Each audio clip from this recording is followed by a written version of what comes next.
Hello everyone, আসসালামু আলাইকুম। কেমন আছেন সবাই? একটা রেগুলার রান্নার ভিডিও নিয়ে চলে আসলাম আপনাদের সাথে শেয়ার করার জন্য। আজকে আমি খুব সিম্পল রান্না করব। আজকে আমি রান্না করব চিকেন দিয়ে আলুর একটা ঝোল। চলেন আগে সেই কারিটা আমরা দেখে নিই। সো এখানে আমি একটা প্যানে তেল গরম করতে দিয়েছি, সাথে গরম মশলা দিয়েছি আর চপ অনিয়ন দিয়ে খুব ভালো করে আমি এটাকে ফ্রাই করে নিব। তারপর আমরা অ্যাজ ইউজুয়াল যে মশলা ইউজ করি, বিশেষ করে মাংসের ক্ষেত্রে সে মশলাগুলো ইউজ করব।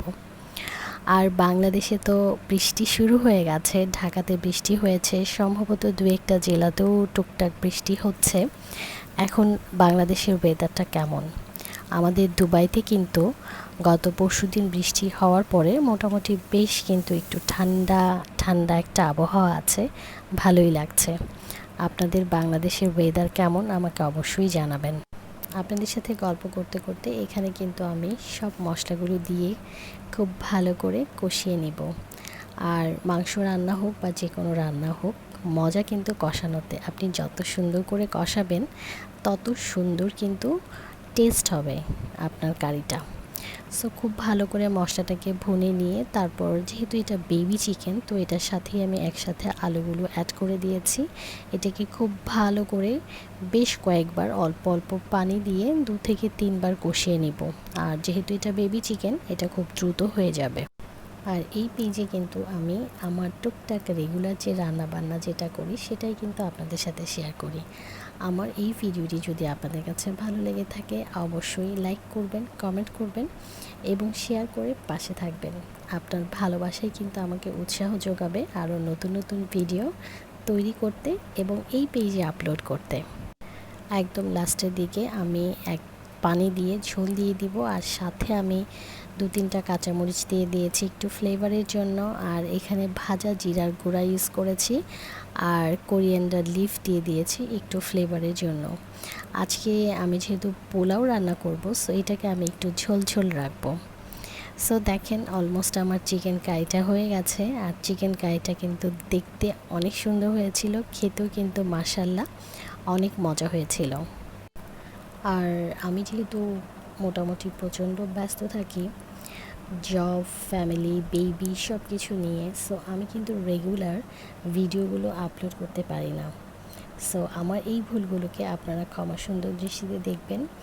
আর কিছু কিছু আপু এবং ভাইয়া আছেন যারা আমি এই ভিডিও ছাড়ার সাথে সাথেই একটা লাইক করেন, কমেন্টস করেন, আমার খুব ভালো লাগে।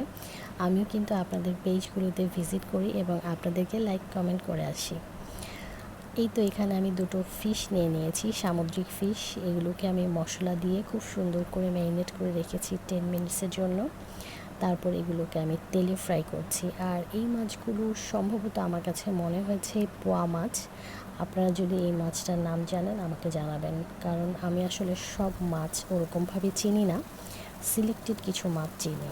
খাওয়ার সময় আমার কাছে মনে হয়েছিল স্মেলটা শুনে এটা পোয়া মাছ হতে পারে। আমি যেহেতু এটাতে কোনো গ্রেভি করব না বা কোনো পেঁয়াজ বেরেস্তাও করব না, তাই তেলে এটাকে আমি খুব ভালো করে ডিপ ফ্রাই করে নেব। আর এটাকে ডিপ ফ্রাই রাখবো। শুধু মাছ ভাজা খেতে কিন্তু খুবই ভালো লাগে, তাই না? সেটা ভাতের সাথে বা পোলাওর সাথে। সেই চিন্তা করেই আজকে কিন্তু আমি মাছটা ভেজে ফেলেছি। আপনাদের পোলাওয়ের সাথে মাছ ভাজি খেতে কেমন লাগে? আমার কিন্তু ভালোই লাগে, একদম শুকনা শুকনা মাছ ভাজি। শুধু পোলাও না, আমার কাছে কিন্তু ভাতের সাথেও মাছ ভাজি খেতে খুব ভালো লাগে।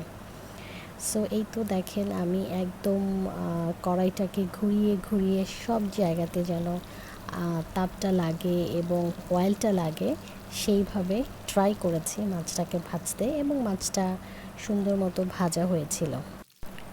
মাছটাকে আমি ধিমি আঁচে রেখে দিয়েছিলাম যাতে খুব ভালো করে মাছের ভেতর পর্যন্ত ভাজা হয়ে যায়। সো আমার মাছ ভাজা শেষ। আর আমি এখন টেবিলে সার্ভ করে দিচ্ছি। একটা বাটিতে চিকেনটাকে বেড়ে নিয়েছি, সাথে ফিশটা দিয়ে দিয়েছি, আর চট করে একটু পোলাও রান্না করে ফেলেছিলাম উইদাউট বেরেস্তা। আজকে কিন্তু আমি বেরেস্তাও করিনি, একদম সিম্পলভাবে। এটাই ছিল আজকে আমাদের দুপুরের লাঞ্চ। যদি ভালো লেগে থাকে তাহলে লাইক করে, কমেন্ট করে, শেয়ার করে পাশে থাকবেন।